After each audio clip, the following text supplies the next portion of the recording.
Bonjour à tous, je suis Alexandra Cassi et aujourd'hui je voudrais vous parler de mon témoignage de conversion à Christ. Alors on peut dire que j'ai décidé de donner ma vie à Jésus le 22 septembre 2019, qui est la date de mon baptême. Mais avant ça, j'ai eu à vivre certaines situations, certains événements de ma vie que le Saint-Esprit me met à cœur de partager avec vous aujourd'hui. Parce qu'il me fait comprendre qu'il y a au moins une personne qui a besoin d'entendre cette histoire et ce témoignage. Alors, on va retourner déjà dans mon enfance. Donc, j'ai grandi entre la Côte d'Ivoire et la France, dans une famille chrétienne évangélique, dans laquelle on avait l'habitude d'aller à l'église tous les dimanches, etc. Moi, j'allais à ce qu'on appelle communément l'école du dimanche. Et je me souviens que j'aimais beaucoup Dieu. Je connaissais Jésus, j'aimais les histoires qu'on entendait dans la Bible, etc. Il y en avait même certaines qui me touchaient particulièrement. Et j'avais vraiment cette conscience qu'il y a un Dieu, qu'il y a un Jésus, qu'on peut prier, à qui on peut demander des choses, qui répond à nos besoins, etc.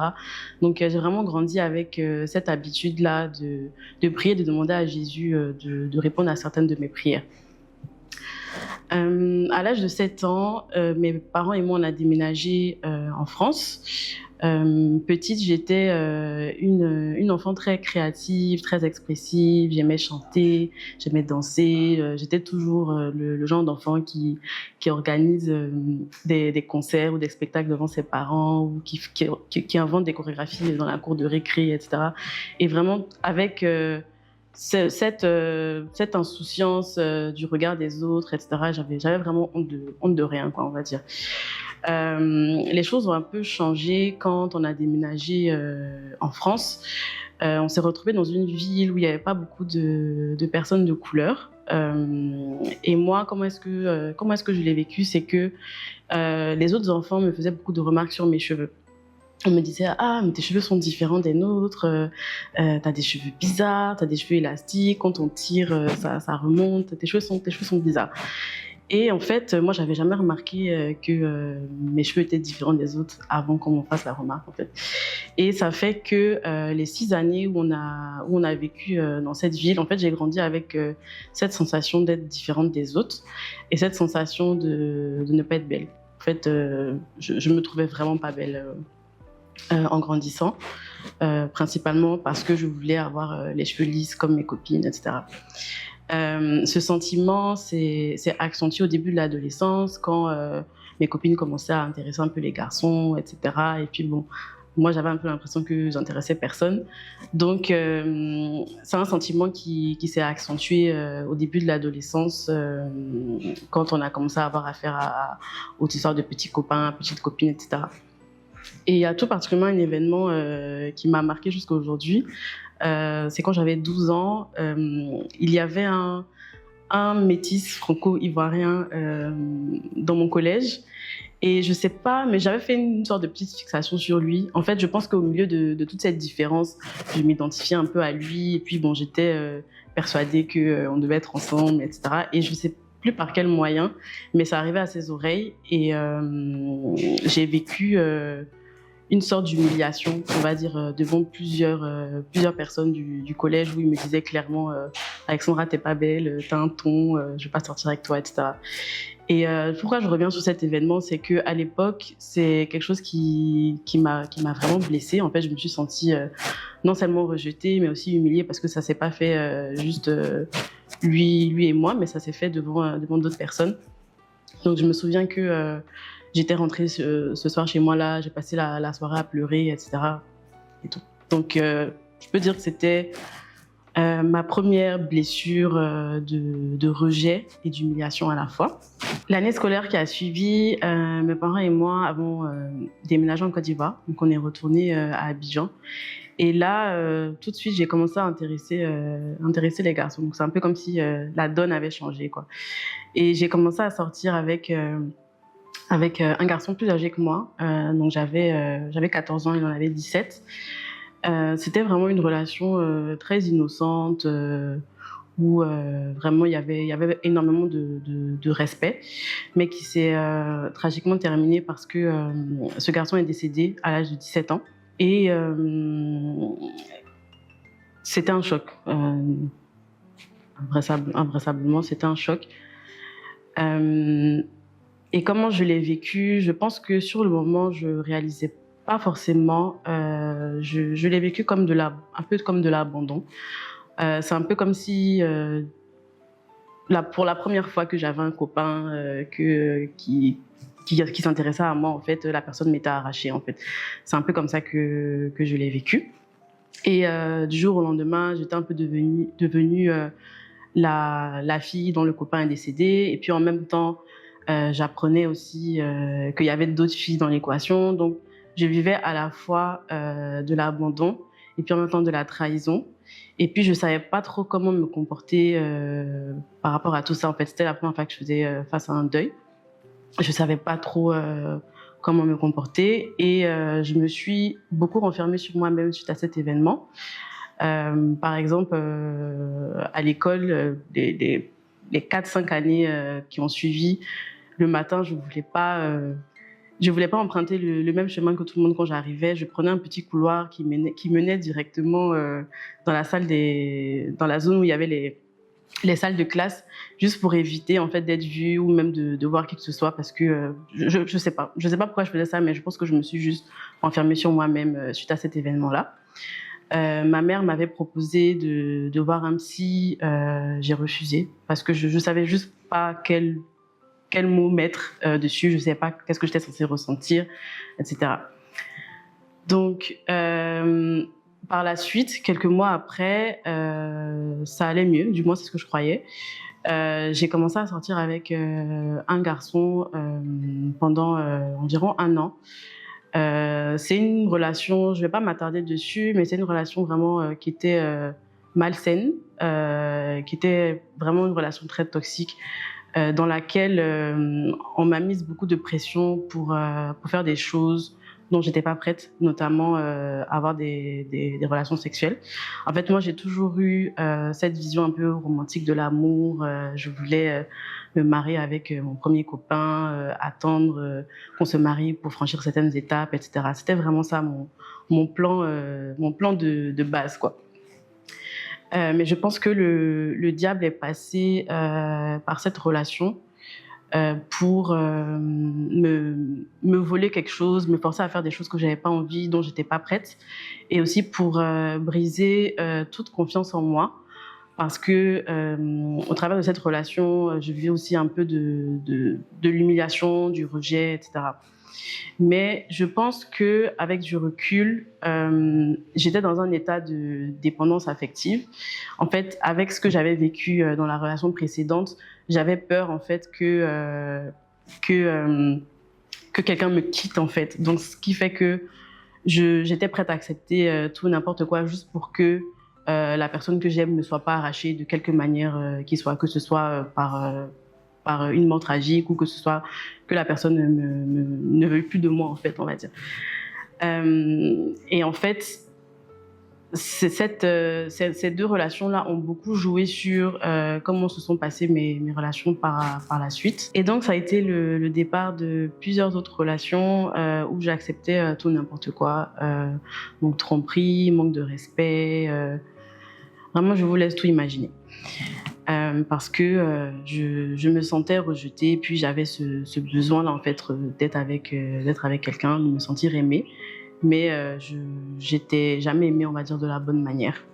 Et en fait, tout ça, ça arrivé donc durant l'adolescence. C'est quand même un âge où on se cherche, on se construit, on apprend à découvrir notre valeur, etc. Et en fait, moi, c'est un peu comme si j'ai vécu ma période d'adolescence en ne connaissant pas ma valeur et en ayant l'impression que je n'avais pas de valeur, en fait, pour être claire. C'est un peu comme si je forgeais mon identité et ma valeur dans les relations dans lesquelles j'étais, et donc au milieu de toutes ces blessures, de toutes ces trahisons, etc. Après le bac, je suis allée en France faire mes études et je suis tombée enceinte. J'avais 18 ans. Je ne pouvais pas avoir un enfant à 18 ans. C'était pas dans mes calculs. Euh, Mes parents m'avaient emmenée en France pour mes études et je voulais surtout pas les décevoir et leur annoncer ce type de nouvelles-là. Donc ce qui a été fait, ce qui devait être fait a été fait. J'ai fait un avortement. Chose qui était très difficile car ça m'a plongée dans un état de culpabilité pendant des années. Donc ça a eu lieu en 2013 et je me suis sentie coupable de cet événement, je pense jusqu'à 2018. Donc pendant 5 ans, j'étais remplie de culpabilité. J'avais l'impression que Dieu était en colère contre moi, que je ne méritais plus son amour, que je l'avais déçu. Et vraiment, tout ce qui pouvait m'arriver par la suite, je le liais en fait à cet acte que j'avais commis en me disant, en fait, tu as fait ça, donc ce qui t'arrive, c'est de ta faute, en fait, tu mérites que ça. Donc c'est un peu ce qui était dans mes pensées pendant plus de 5 ans. Donc l'année qui a suivi cet avortement, je me souviens que j'avais vraiment beaucoup de mal à dormir. J'ai commencé à avoir des insomnies, quelque chose qui m'était jamais arrivé. Et ça a même eu un impact sur mes notes à l'université. J'ai failli rater mon année parce que j'avais du mal à dormir en fait. Donc c'était compliqué d'aller en cours à cette période-là. En fait, j'étais vraiment assaillie de mauvaises pensées, de culpabilité. En fait, je me demandais pas, je me demandais comment est-ce que c'était possible que Dieu me pardonne ce que j'avais fait, sachant très bien ce que j'avais fait au moment où je le faisais. Et j'avais juste l'impression de ne pas mériter son amour et de mériter l'amour de personne, en fait. Une autre mauvaise pensée que j'avais, c'était tu vas pas avoir d'enfant, en fait. C'est comme si je t'ai donné une chance et tu n'auras pas d'autre enfant. Et ça, c'est une pensée qui malheureusement, est même revenue me retrouver juste après mon mariage, avant d'avoir ma fille. En fait, j'étais persuadée que Dieu était en colère contre moi, que je ne méritais pas d'être heureuse, je ne méritais pas d'être aimée. C'est un peu ce type de pensée-là que j'avais dans mon esprit. En avril 2014, je rencontre un autre garçon avec qui on est tout de suite très complices, les choses se passent très bien. Je pense que c'est la première fois où je me sens aimée, du moins de la conception de l'amour que j'avais à l'époque. Et 1 an après notre relation, j'apprends qu'il m'a trompée avec une autre fille. On se sépare et puis je pense même pas un mois après, je lui pardonne et puis on se remet ensemble. En parallèle, mes études se passent bien jusqu'à ce que on rentre dans la période où il faut commencer à chercher les premiers stages, etc. Et moi, j'ai toujours su, enfin pas toujours, mais à la fin de mes études, je savais à peu près dans quel domaine je voulais m'orienter. Donc j'ai commencé à chercher des stages dans ce domaine-là. Et en fait, j'étais jamais prise. J'étais jamais prise. Je pouvais passer 15-20 entretiens. Et à la fin, j'étais jamais prise dans ce domaine-là en particulier. Donc, c'est un peu comme si pendant ces 5 années de relation, en fait, ça s'est fait conjointement aussi avec mes recherches de stage, mes recherches de CDI, etc. Je vivais à la fois du rejet dans ma relation et à la fois du rejet dans le domaine professionnel. Donc, j'avais vraiment cette impression de ne pas être assez. C'est vraiment, je pense que le point commun de tous les témoignages, c'est que j'avais l'impression que je n'étais pas assez bien pour un homme, assez bien pour rentrer dans un certain domaine professionnel, etc. Et durant toutes ces années d'études, de relations amoureuses, etc., j'ai un peu arrêté d'aller à l'église. Je me suis éloignée de Dieu, déjà, je pense, par rapport à la culpabilité concernant l'acte que j'avais commis en 2013. Et je vis une expérience assez particulière en novembre 2016. Donc à cette époque, j'étais dans un stage et je cherchais un deuxième stage que je devais forcément faire en dehors de la France. Donc je cherchais vraiment partout dans le monde. J'ai postulé au Brésil, en Inde, en Suisse, à Londres, etc. Parce que je devais vraiment faire mon stage à l'étranger et je cherchais toutes les pistes possibles pour entrer dans le domaine en question. Et c'était toujours en fait la même chanson en fait. Je passe des entretiens, etc. Je suis pas prise, je me sens rejetée, etc. Et pendant cette période, je me souviens que je rentrais du stage dans lequel j'étais et je pouvais passer une semaine où toutes mes soirées, je faisais que pleurer en fait. Et il y a eu ce fameux soir, le 16 novembre 2016. Je pense que je venais d'avoir un autre refus. Je me sentais vraiment très très mal, encore une fois très rejetée, pas assez bien, etc. Et j'écoutais beaucoup Alicia Keys à l'époque, qui était ma chanteuse préférée, et elle venait de sortir son nouvel album. Et j'ai été interpellée par un de ses titres qui s'appelait Alléluia. Alléluia, je me suis dit mais c'est pas une chanteuse chrétienne. Bref, en tout cas la chanson m'a interpellée quoi. Donc, je commence à écouter la chanson et je fonds en larmes dès les premières paroles. Donc, je vais vous lire les paroles de la chanson que j'ai traduite en français. Donc, ça dit « Il y a un trou dans mon cœur que je cache. J'ai été forte si longtemps que je suis aveugle. Y a-t-il un endroit où je peux aller, où la rivière solitaire coule, là où la peur se termine et la foi commence? Alléluia. Laisse-moi entrer. J'ai prié, mais je paie pour mes péchés. Ne me donneras-tu pas un signe avant que je perde la tête? Pardonne-moi pour mes péchés. » En fait, j'écoute les paroles de la chanson et je pleure, comme si j'ai perdu quelqu'un. Parce que, en fait, à ce moment-là, c'est comme si quelqu'un a mis les mots, en fait, sur comment je me sens, en fait. C'est vraiment ça. J'avais l'impression que non seulement j'étais pas heureuse dans ma relation, parce que je ne le méritais pas, parce que je payais en quelque sorte pour mes péchés, mais aussi que j'avais pas les opportunités professionnelles que je cherchais pour les mêmes raisons. Donc c'est un peu comme si cette chanson c'était vraiment comme le cri de mon cœur en fait. Et au moment où j'écoute la chanson, j'ai senti vraiment comme une présence. En fait, je pleurais non pas de tristesse, mais je pleurais parce que quelqu'un avait enfin dit ce que je ressentais.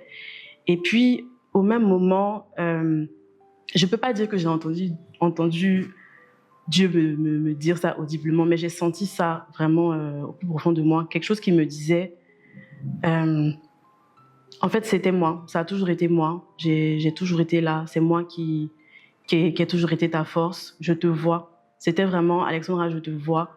De la même manière que Jésus a dit à Nathanaël, je t'ai vu, je te connais, je t'ai vu sous le figuier. C'est vraiment cette sensation que j'ai ressentie là. Je me suis sentie vue par Dieu, là où j'avais l'impression en fait que personne ne me voyait, que j'étais pas suffisante, etc.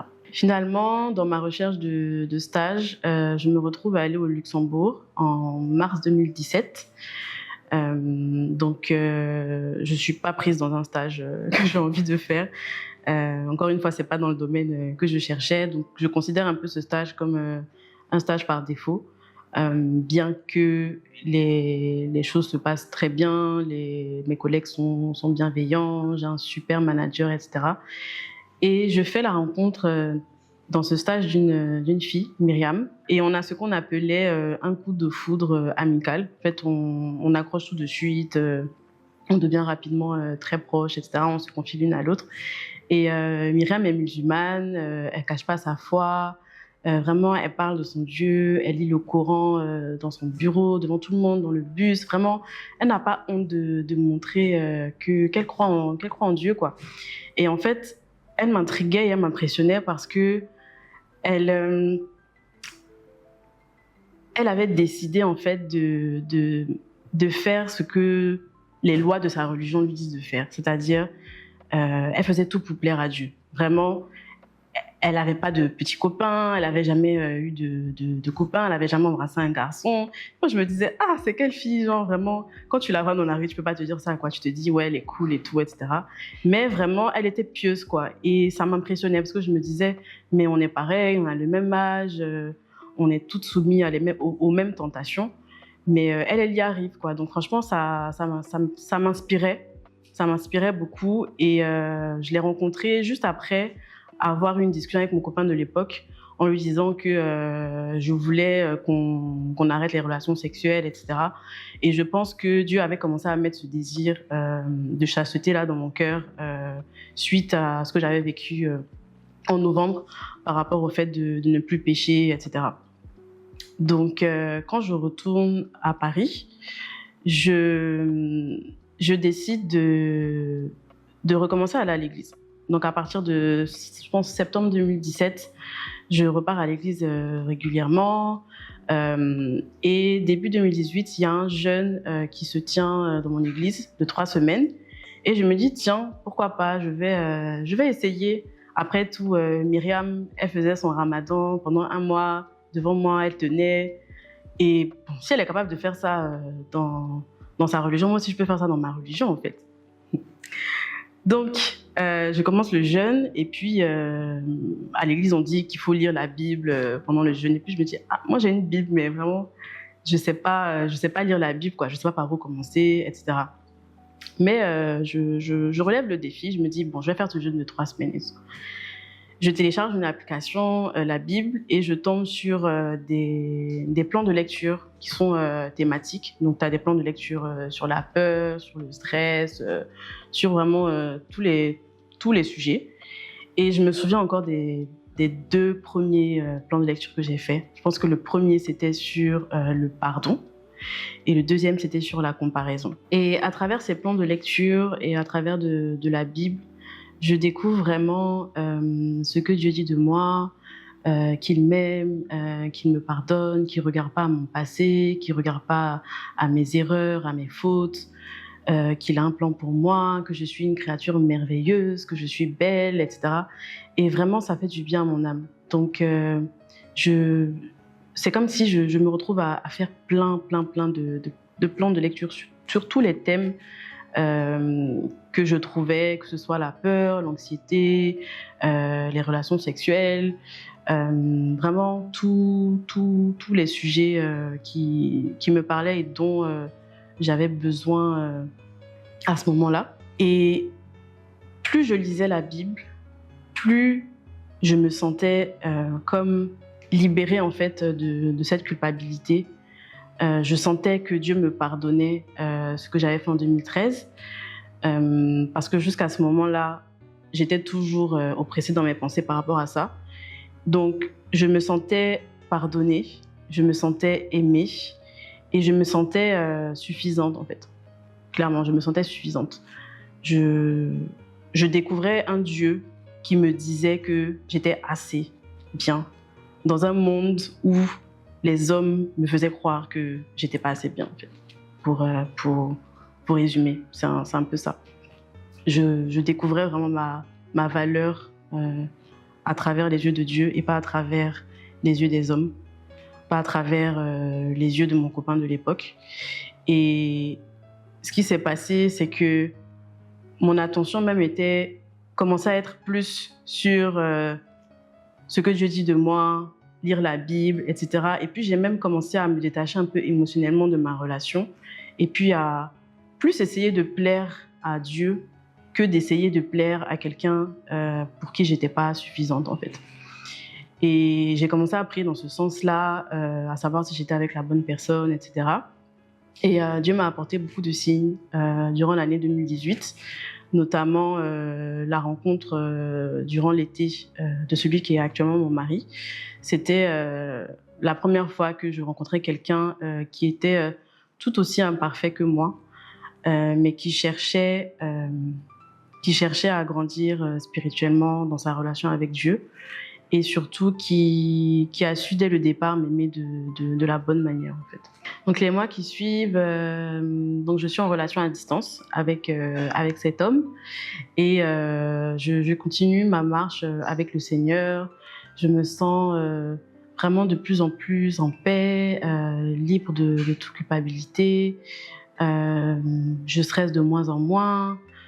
Je suis plus en paix, quoi. Je me mets moins facilement en colère. En tout cas, je commence à avoir le travail du Saint-Esprit en moi. Puis arrive le 5 février 2019 où j'apprends qu'il y a eu un incendie criminel dans l'immeuble dans lequel mon amie Myriam habitait.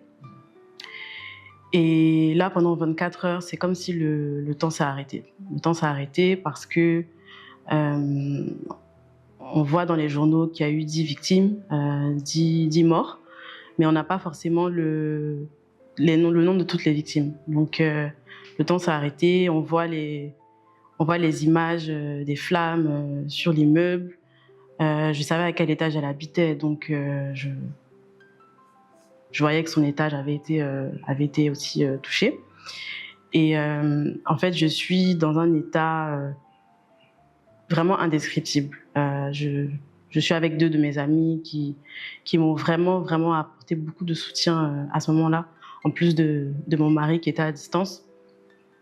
Je frappe à toutes les portes pour savoir en fait si elle est saine et sauve, si elle fait partie des personnes qui ont été sauvées. Et je tombe sur une photo prise par un journaliste où on la voit. En fait, on la voit être évacuée par un pompier. En fait, je reconnais ses bottes et son écharpe. Et à ce moment-là, j'ai un peu d'espoir. Je me dis, ok, peut-être qu'elle fait pas partie des victimes, en fait. Donc, je m'endors ce soir-là avec cet espoir-là en me disant, ah, Dieu merci, elle a été sauvée, etc. Et le lendemain matin, j'apprends d'une de ses amies qu'en fait, Myriam est décédée, en fait. À ce moment-là, en fait, j'étais non seulement triste, je comprenais pas, en fait. J'étais extrêmement en colère contre Dieu. Je me disais, mais pourquoi elle? Pourquoi elle, en fait? C'était quelqu'un de bien, c'est quelqu'un qui était pieuse.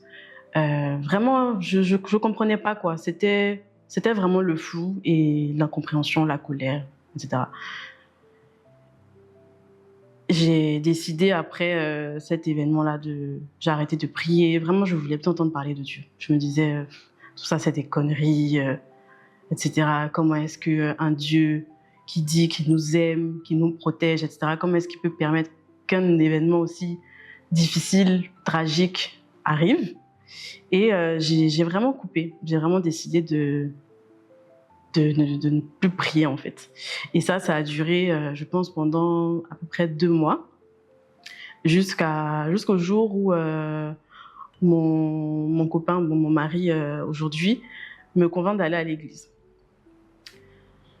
J'y vais le dimanche matin sans attente, en fait. J'y vais vraiment sans attente. Et je suis arrivée, je pense, 3 à 5 minutes en retard. Et au moment où je rentre dans l'église, il y a une chanson que je n'ai jamais entendue. Et c'est une chanson qu'on ne chantait pas, en tout cas, avant cette période-là dans l'église. C'était une nouvelle chanson de l'église. Et les paroles de la chanson, ça disait « Il était avec moi dans le feu, là à mes côtés ». Et là, je rentre dans l'église, en fait, et en même temps, je m'assois, et puis vraiment, je fonds en larmes. En fait, je comprends pas le timing je me dis, mais comment le jour où je retourne à l'église, je rentre, on parle de feu, vu les événements, ce qui s'était passé, etc. Vraiment, c'était la limite du surnaturel, quoi, vraiment. Et en fait, c'est comme si c'est venu me rassurer, parce que ce qui me hantait, en fait, pendant les 2 mois, c'était de me dire, mais elle a vécu ça toute seule, elle a dû avoir tellement peur, elle a dû être terrifiée. Et le fait d'avoir entendu « Il était avec moi dans le feu » quand je suis rentrée dans l'église, c'était comme si, en fait, Dieu me disait « Ne t'inquiète pas, Alexandra, j'étais avec elle, en fait. J'étais avec elle, je l'ai protégée, maintenant elle est avec moi. Et maintenant, c'est moi qui serai avec toi dans le feu que tu traverses aujourd'hui. » Et c'était frustrant pendant que j'en parle, mais c'était vraiment une expérience que j'avais jamais vécue, en fait. Le timing, les événements, vraiment tout était incroyable. Après cet événement, je dis à Dieu, ok, c'est bon, j'ai compris en fait, tu existes. Et c'est comme si cet événement est venu me rappeler que la vie est courte Et que ce Dieu qui m'appelle depuis plusieurs années, il me dit donne-moi ta vie, donne-moi ton cœur, etc. Et donc là, je prends conscience qu'il faut que je reprenne ma relation avec le Seigneur, là où on s'était arrêté. Donc je recommence à lire la Bible, je reprends mes fameux plans de lecture et je vis vraiment la consolation. C'est-à-dire, je sens vraiment que le Saint-Esprit me console dans cette épreuve. Je retrouve la joie de vivre. Vraiment, je me sens comme portée par une force que je ne peux pas expliquer. Je me souviens que j'ai une amie qui me disait mais quand on te voit, on peut même pas penser que tu as vécu ça en février, etc. Puis je disais, je sais pas, peut-être que c'est Dieu, etc. Mais en fait, c'était pas peut-être, c'était vraiment Dieu qui me fortifiait dans cette épreuve, qui me consolait. Et de voir que moi-même j'allais mieux, ça me confortait dans l'idée que j'avais fait le bon choix en fait, que j'avais eu raison de ne pas abandonner le Seigneur parce que lui, il ne m'abandonnait pas. Et c'est comme ça que j'ai commencé même à servir à l'église et que j'ai pris la décision de me baptiser en septembre 2019, le 22 septembre. Et en fait, j'ai toujours vu le jour de mon baptême comme vraiment le jour où j'annonce publiquement que moi je suis Jésus en fait et que je vais ranger ma vie. Je voyais ça vraiment comme un nouveau départ avec le Seigneur où j'allais vraiment essayer de comprendre dans la profondeur ce que c'est que de marcher avec lui, ce qu'il nous demande de faire et vraiment essayer d'obéir à sa parole en fait. Donc j'essaye vraiment d'obéir à Dieu, d'obéir à ce qu'il dit dans sa parole. Donc vraiment, Dieu me délivre de l'impudicité. Il guérit certaines de mes blessures et il le fait encore parce que je pense que c'est un processus. Il me délivre de certaines peurs, il me console, il me fortifie.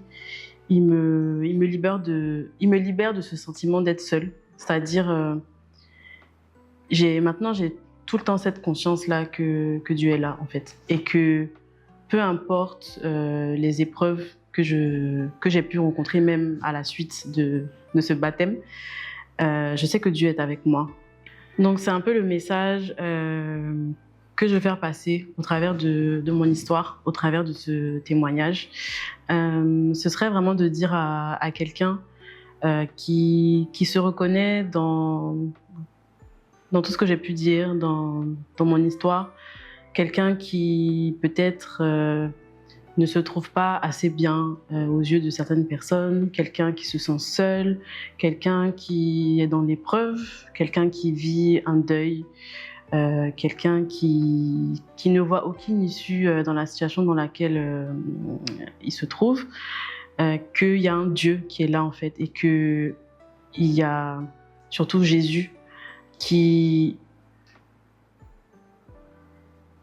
est vraiment cet ami-là sur qui on peut compter, qui nous console, qui nous fortifie, qui renouvelle nos forces. Et il attend juste en fait qu'on lui ouvre notre cœur.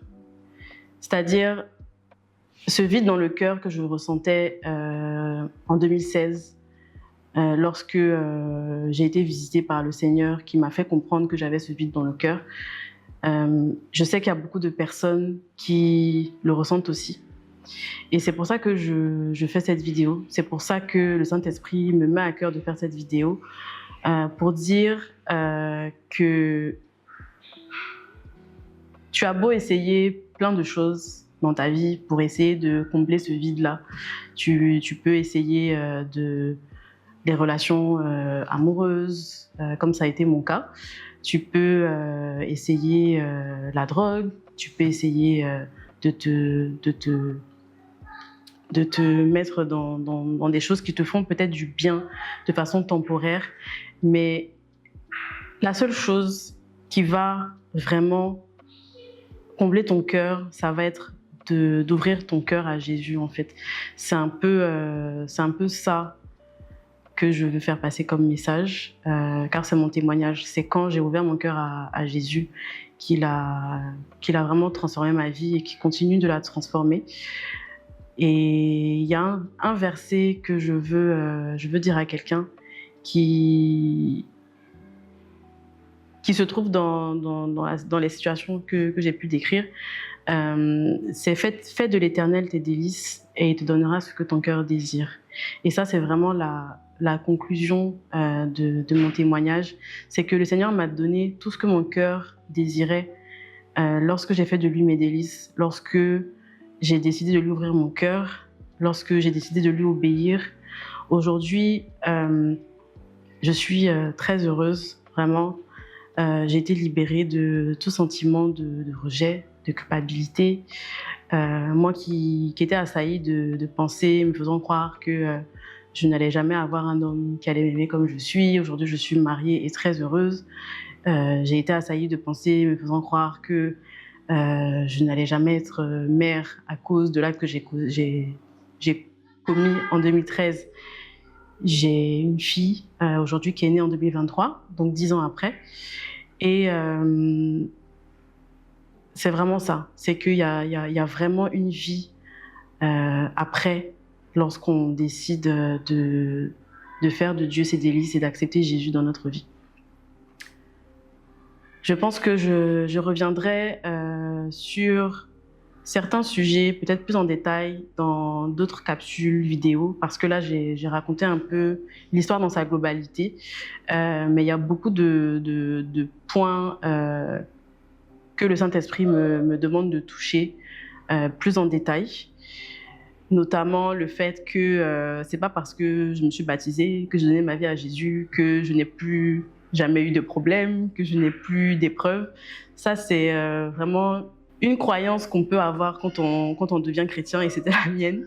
Peut-être de me dire, ok, c'est bon, j'ai donné ma vie à Jésus, tout va bien aller maintenant, mais en fait, c'est là même que c'est là même que les épreuves commencent. Mais à la différence de ma vie avant Jésus, c'est que maintenant quand je vis mes épreuves avec Jésus, je sais que je suis pas seule en fait, et je sais que j'ai un Dieu, j'ai un ami sur lequel m'appuyer, qui me fortifie dans mes épreuves, et c'est vraiment une grâce de vivre aujourd'hui mes épreuves avec quelqu'un qui est tout le temps là en fait. Et vous savez quoi? Aujourd'hui, je travaille même dans le domaine dans lequel j'ai été rejetée durant toutes ces années. Vraiment, le Seigneur est un Dieu qui restaure et le diable est un menteur. Donc, je voudrais terminer cette vidéo de témoignage par une prière. Je crois que le Seigneur a permis que je lui obéisse en faisant cette vidéo parce qu'il veut toucher le cœur de quelqu'un je ne sais pas comment tu es tombé sur cette vidéo, je ne sais pas si quelqu'un te l'a partagée, mais je crois que tu devais entendre ce que tu as entendu aujourd'hui. J'ai vraiment laissé le Saint-Esprit conduire tout ce dont j'ai partagé, et tu es peut-être la personne qui devait entendre ce message aujourd'hui. Donc je voudrais prier pour toi. Donc je t'invite à fermer les yeux avec moi et qu'on laisse le Saint-Esprit nous inspirer cette prière. Seigneur, je te remercie pour cette personne qui entend mon histoire aujourd'hui. Je crois, Seigneur, que tu ne fais rien au hasard et que tu avais toi-même prévu que mon témoignage vienne à elle. Peu importe la situation dans laquelle elle se trouve, Seigneur, toi tu la vois. Tu la vois, Seigneur, comme tu m'as vu ce 16 novembre. Tu la vois comme tu as vu Nathanaël sous le figuier. Je prie, Seigneur, que cette personne ouvre son cœur à toi, afin que tu la visites et que tu lui rappelles son identité, sa valeur et ce que toi seul dis d'elle. Je prie, Seigneur, que tu la fortifies et que ta présence l'envahisse là où elle se trouve. Tu la bénis, Seigneur, et tu la remplis de ton amour. Au nom de Jésus. Amen.